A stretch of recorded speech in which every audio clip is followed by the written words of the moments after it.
What's going on, everyone? Welcome to your 24th tutorial in Python, and today I'm going to be talking to you guys about something that's going to help you compare.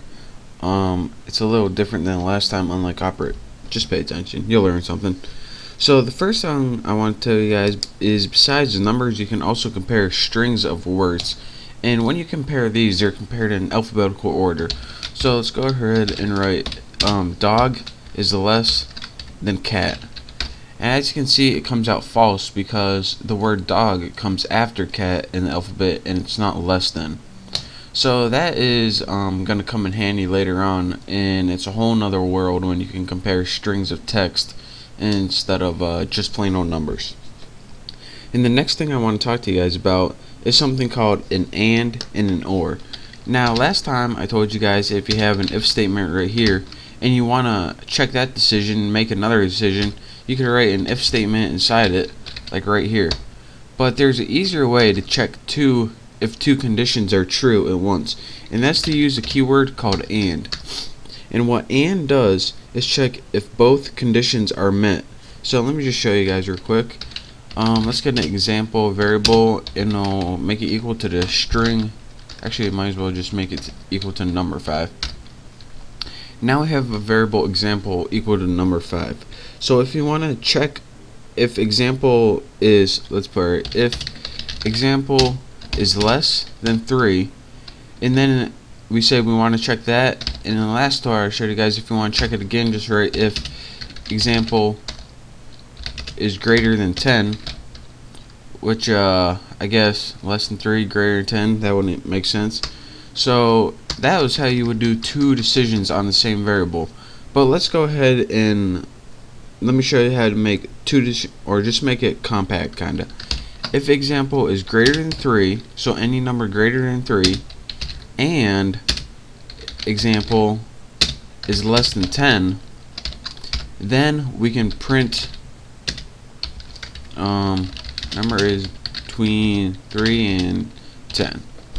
So that is how we can use two different tests in the same line of code, and this helps nesting if statements in certain cases. So this example will only print if this condition is met and this condition is met. If one of these tests fail, then this will never go.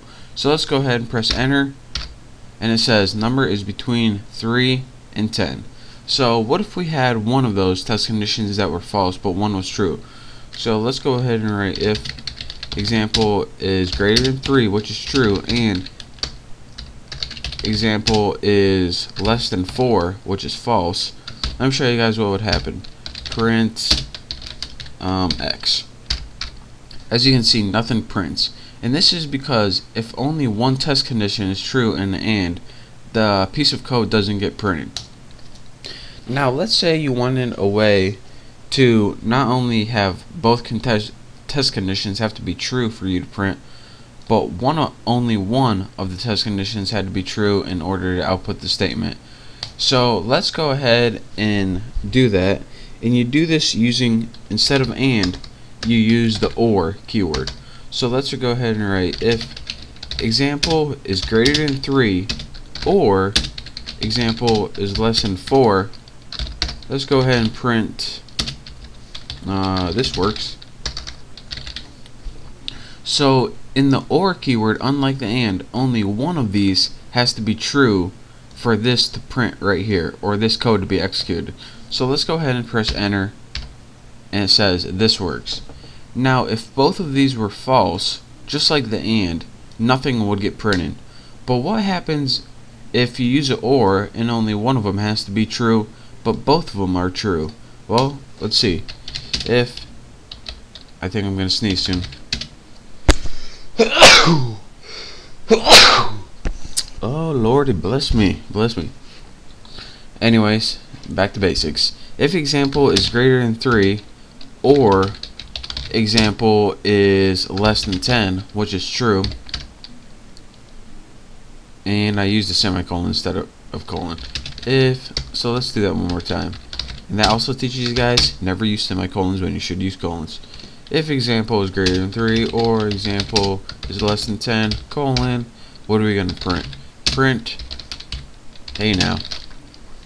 So in this case, both of these test conditions are true, but we're using an OR statement where only one of them has to be true. So what's it do? It prints it out, hey now. And again, just to recap one last time, when you use an and, both the tests have to be true on either side for the code to execute. When you use an or, this one has to be true, this one has to be true, or both of them can be true, and then your code is executed. And in both cases, an and, if either one of these are false, or an or, if both of these are false, then it never gets executed. So that's your basics on I don't know, I guess they're called and or ors or something like that, and also comparing strings.